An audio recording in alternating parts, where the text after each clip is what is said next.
اس سچی داستان کا عنوان ہے پھر مجھے ہدایت نصیب ہوئی۔ دریائے نیل میں کشتی چلانے والے ایک ملاح کا بیان ہے کہ ایک دن ایک بہت ہی نورانی چہرے والے بزرگ میرے پاس آئے اور فرمایا کہ کیا تم مجھے اللہ کے نام پر دریا کے پار اتار دو گے؟ میں نے عرض کیا کہ جی حضور۔ وہ بزرگ میری کشتی پر سوار ہو گئے اور میں نے انہیں دریا کے پار اتار دیا۔ جب وہ کشتی سے اترنے لگے تو انہوں نے مجھ سے فرمایا کہ میں تمہیں ایک امانت سونپتا ہوں، کیا تم اس کو قبول کرو گے؟ میں نے کہا کہ جی حضور، ضرور قبول کروں گا۔ تو انہوں نے فرمایا کہ کل فلاں درخت کے پاس ظہر کے وقت آنا، تم کو وہاں میری لاش ملے گی، تم مجھ کو غسل دینا اور میرے سرہانے جو کفن تم کو ملے اس کو مجھے پہنا کر اسی درخت کے نیچے دفن کر دینا، اور میری گدڑی اور عصا اور مشک کو اپنے پاس رکھنا، اور جو شخص ان تینوں چیزوں کے طلب کرنے کے لیے تمہارے پاس آئے اس کو یہ سب سامان دے دینا۔ ملاح کا بیان ہے کہ میں ان بزرگ کی وصیت کو بھول گیا اور بجائے ظہر کے عصر کے وقت مجھے خیال آیا تو میں اس درخت کے پاس حاضر ہوا تو واقعی ان بزرگ کو مردہ حالت میں پایا۔ میں نے وصیت کے مطابق ان کو کفن پہنایا، اس میں مشک کی خوشبو آ رہی تھی۔ میں نے جوں ہی ان کا جنازہ تیار کیا، ایک دم اچانک سے ایک طرف انسانوں کی ایک بہت بڑی جماعت آ گئی اور میں نے ان لوگوں کے ساتھ نماز جنازہ ادا کر کے اسی درخت کے نیچے دفن کر دیا اور اپنے گھر آ کر رات میں سو گیا۔ صبح سویرے ہی ایک جوان جو ناچنے والے بھانڈ کا لڑکا تھا میرے پاس آیا۔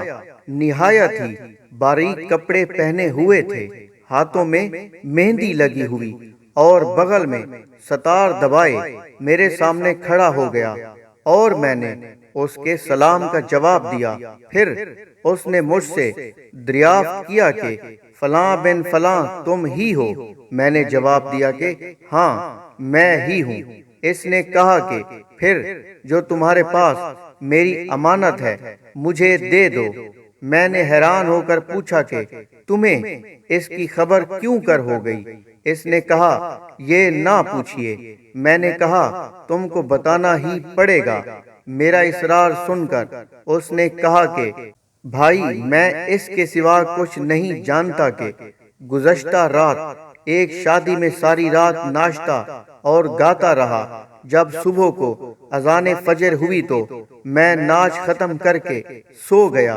اچانک ایک شخص میرے پاس آیا اور مجھ کو جھنجھوڑ کر کہا کہ اللہ تعالیٰ نے فلاں ولی کو وفات دے دی ہے اور تجھ کو اس کا قائم مقام بنا دیا ہے، لہذا تو فلاں ملاح کے ہاں جا کر اس وفات پا جانے والے ولی کی تبرکات وصول کر لے جن کو وہ بزرگ تیرے لیے بطور امانت ملاح کے پاس رکھ کے دنیا سے تشریف لے گئے ہیں۔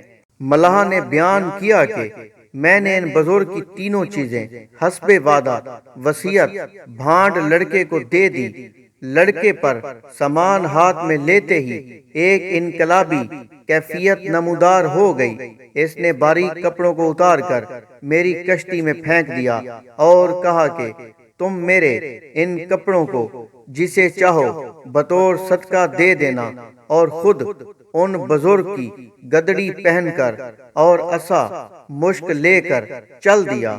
ملاح کا بیان ہے کہ میں اس بھانڈ کے لڑکے کی خوش نصیبی اور اپنی محرومی کا خیال کر کے رونے لگا، یہاں تک کہ رات آ گئی اور میں روتے روتے سو گیا۔ مجھے اس رات خواب میں اللہ عز و جل مجدہ کا دیدار ہوا اور مجھ سے رب العزت نے فرمایا کہ تم پر یہ گراں گزرا کہ میں نے اپنے گنہگار بندے پر احسان فرما کر اس کو اپنے دربار کی طرف رجوع کرنے کی توفیق عطا فرمائی۔ اے ملا، یہ میرا فضل ہے اور میں اپنا فضل جسے چاہتا ہوں عطا کر دیتا ہوں۔ روحانی حکایات حصہ دوم، صفحہ نمبر 226 تا 227۔ بے شک ہدایت کا سرچشمہ وہ رب ذات ہے، ہمیں اپنے اور دوسروں کے لیے آخری وقت تک ہدایت مانگنی چاہیے۔ ملیں گے ایک نئی داستان کے ساتھ، تب تک اپنا بہت سارا خیال رکھیں۔